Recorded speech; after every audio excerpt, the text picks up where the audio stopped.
Hello and welcome to episode 73 of the Confident at Work podcast. I'm your host and confidence coach, Anna Manning.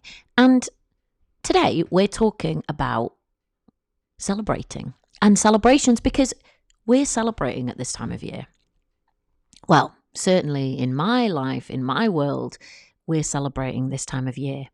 And my mind turned to celebration for a number of reasons. 3 reasons, actually. And I was thinking about the importance of celebrations and confidence. And that is what I'm going to talk to you about today. So the reason that this episode came up was a couple of weeks ago, I did a bit of a review day where instead of doing like the work that we usually do most days, I did the equivalent of like a team away day. So, when you get together with your team and you're kind of taking your nose off the grindstone and you're looking at the bigger picture and you spend some time thinking together about what it is you're doing, what it is you've achieved, what it is you want to do next, all of that good stuff. And I was doing that for myself. So I had this nice day and I started with cake and tea, and it was a beautiful autumn day, and I was sat outside and all the leaves were coming down.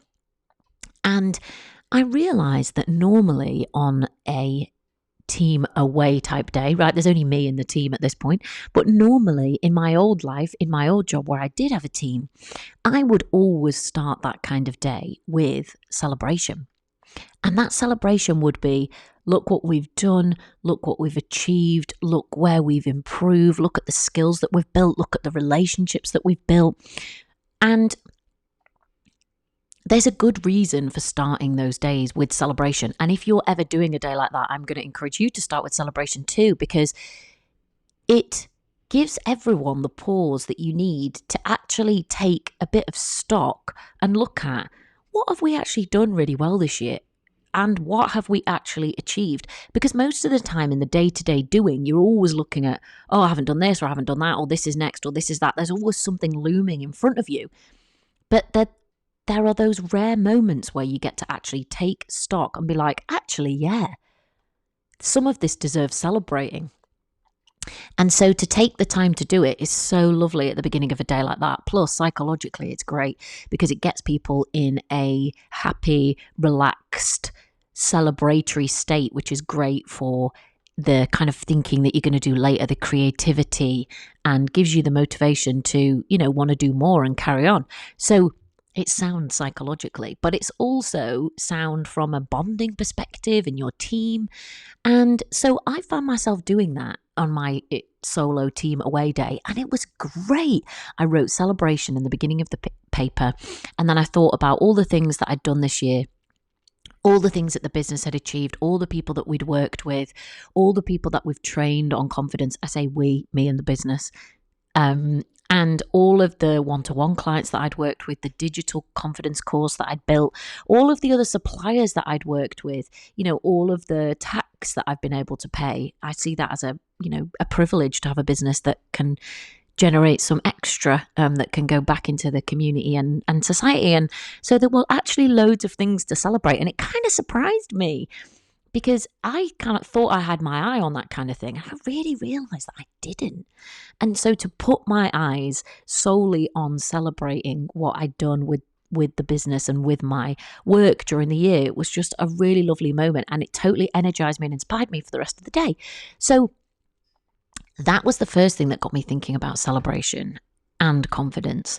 And the second thing was just the time of year. So this time of year, people are often celebrating. It's December and people are putting up decorations. People are singing Christmas carols. I was one of them. I had my choir Christmas gig on Tuesday and people came together to celebrate that time of year. And people are going out with their colleagues and celebrating and meeting their families and celebrating. And I love that we have a period or specific rituals or time of year where we put our eyes and our focus on celebrating, because we don't do that all year. And so I think that's quite a special thing.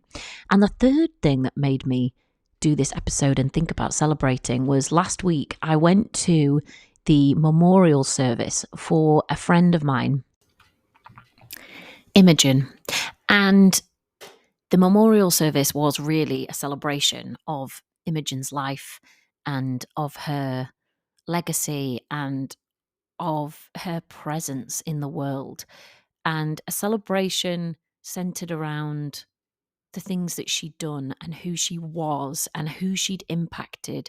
And my God, was her life worthy of celebration. She died when she was 34, but the stuff she'd done, the impact on people that she'd had was like you were listening to the memorial service of a 60-year-old.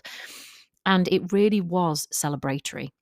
So people brought food, we had drinks together, we sang songs, we played music, we thought about her life and celebrated who she was and what she stood for. And it could have been a really, I don't know, I guess it could have been a dismal day, right? Imogen died when she was 34, but it wasn't. It truly was a celebration. And her husband, Tom, was very intentional at the beginning of saying, this is a celebration. And although there were a lot of tears, although there sometimes are in celebrations, there was also laughing and singing and remembering and being thankful and grateful and joyful. And all of those things are what we do when we celebrate. And I promise this is related to confidence. One of the things that I talk about when I think about confidence building with people is that we need to be able to, in order to build a solid foundation for our confidence, we need to be able to acknowledge the things that we've done. We need to be able to acknowledge the energy and the effort that we've put into something and say, yeah, I did that. I showed up there. And that allows us to appreciate and acknowledge where we have used ourselves and our time and our energy and our gifts to bring something to the world, whatever that is. And when people have that as part of their habits and as part of something that they do, that is really a key part of being in a high confidence cycle for me and for the clients that I've worked with. And I realized that acknowledgement could also tip into celebration, because it's great to acknowledge and to give feedback. But actually, some of the time, what we probably need to do is to celebrate. Go one step further than giving feedback and go one step further than acknowledging, and actually celebrate. Celebrate the things that we've done, the things that we've achieved, the things that we've come through, the things that we've struggled with, the things that we've stuck at, the things that we've produced, the impact that we've had. And our brains will, because of the way they're wired, I think, tend to focus on, maybe skewed towards the more negative side of life. And if you're anything like me, my brain might naturally skew to the more negative side of life. And there's a good evolutionary reason for that, right? Our brains are primarily designed to keep us safe and to keep us alive. But I think celebration is really part of being a human. And when it comes to confidence building, so much of the stuff that I talk about is to train our brains away from their skewed negativity bias. It's not like that's not there and that's not important. It is, but really to help people to see the whole picture. So let's say somebody comes to me saying, I had this, terrible thing that happened and it's ruined my confidence. And then we step back a little bit and we look at the rest of their career and the other things that they contribute day in, day out. This, like, one thing that went wrong is one little thing in a whole picture, which is a beautiful picture. But when we're just focused on this one little thing that went wrong, which our brains can tend to do, that's quite normal. But that can really erode our confidence. But if we take a step back and we look at that whole picture, we can see actually there's a lot of good stuff here. Yeah, there might be some stuff that went bad or that went wrong. That might be part of the picture too. It probably is. But when we look at the picture realistically, we can see that there's a lot of good stuff there. And I think pausing for celebration, whether that's a celebration of someone's life, whether it's a celebration of a time of year or a festival, or whether that's a celebration of the stuff that we've done at work during the year, it allows us to take that step back and to see that big picture and to notice on purpose all of the things that actually are worthy of celebrating all the time, but probably we don't. So I'm going to encourage you to do a little bit of celebrating in terms of your work life. As you celebrate other things, if you celebrate at this time of year, as you celebrate other things, think about what you would like to celebrate. What's worthy of celebrating in your year, in your working year? How far up the mountain have you come this year? If you take a look back down the mountain, what do you actually see?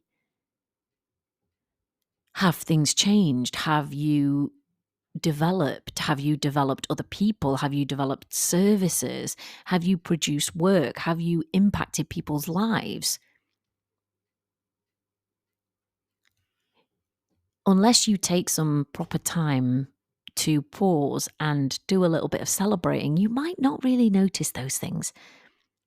They might slip by, but let's not let them slip by. Let's celebrate with each other while we're still here. Let's not, leave it till you leave your role or even you leave this world. Let's do a bit of celebrating before then. And I think it could do wonders for your confidence, because when I did my celebration on that solo team day, it was such a great thing to start with, because I was like, oh yeah, I'd forgotten about all these things. And also, one tip is that you should go back in your diary and actually look, because I promise you, you will forget. You will forget stuff you did. You'll forget impact that you've had. You forget results that you've achieved. You will forget. So go back through your diary and have a look. And if you've got a team and you're doing this with them, ask them to do the same and bring their celebrations. And bring their celebrations of one another too, because it's incredibly motivating. I did a team day at an investment firm in July, and everyone's favourite part of the team day, so on the feedback that we got, was the part where we paused to celebrate members of the team. And what I asked people to do was, two people, for every one person that was there, two of their colleagues would say something that they would celebrate them for. So something they'd noticed that was great about them, or a real strength that they had, or something people just appreciated that that person brought to the team or brought to the table. And people said such thoughtful things, and you could tell how much it impacted that bit of celebration. It really landed with people, because we don't always do it and we don't always get it. And we may think these things about people, but we may never tell them.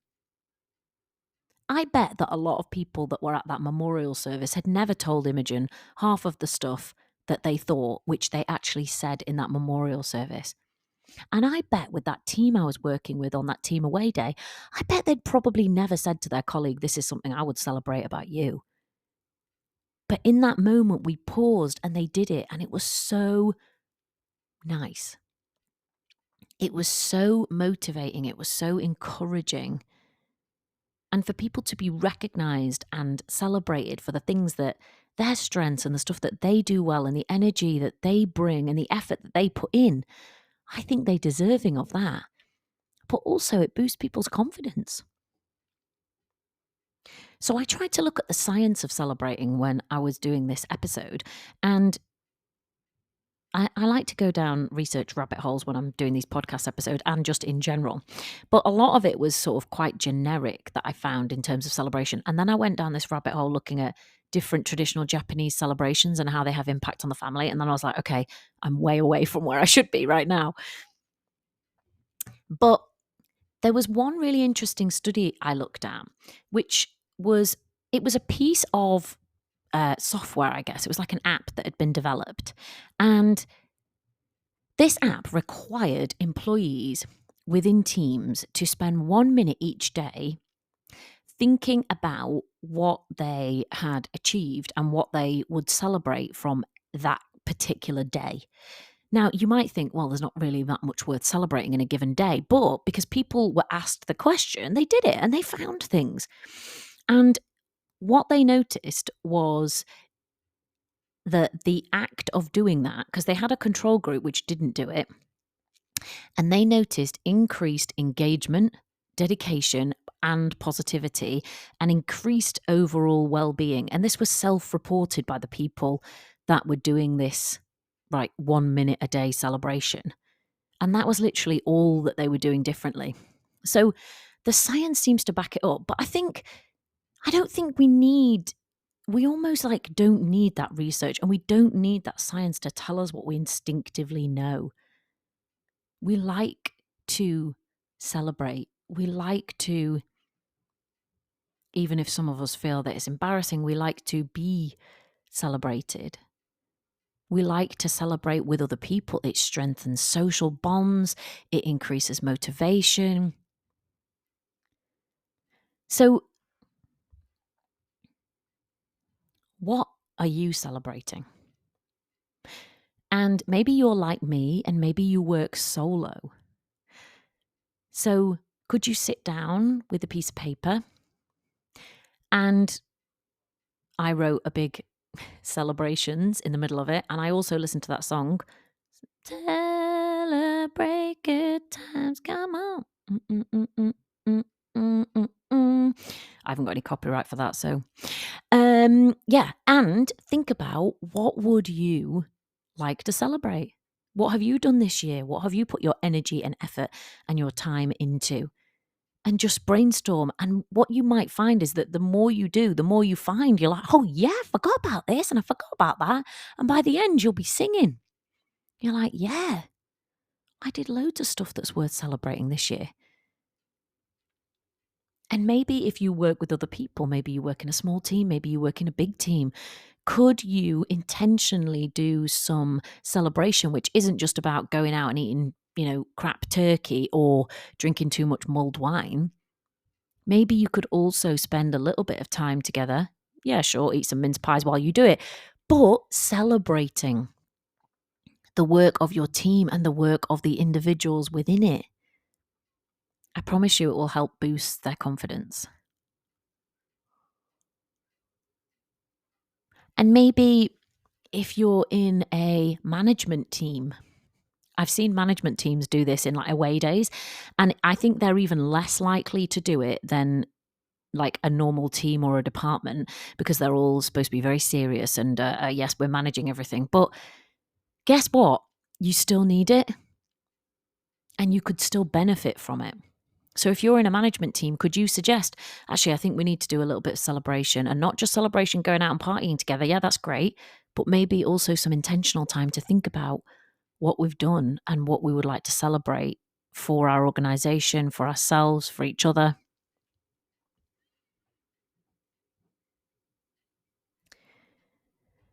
Yeah. So that's what I have for you today. I hope that you'll spend some time celebrating you and maybe the people you work with too. And maybe if you don't even work, maybe you could just do this with your family. Why not? What a lovely exercise.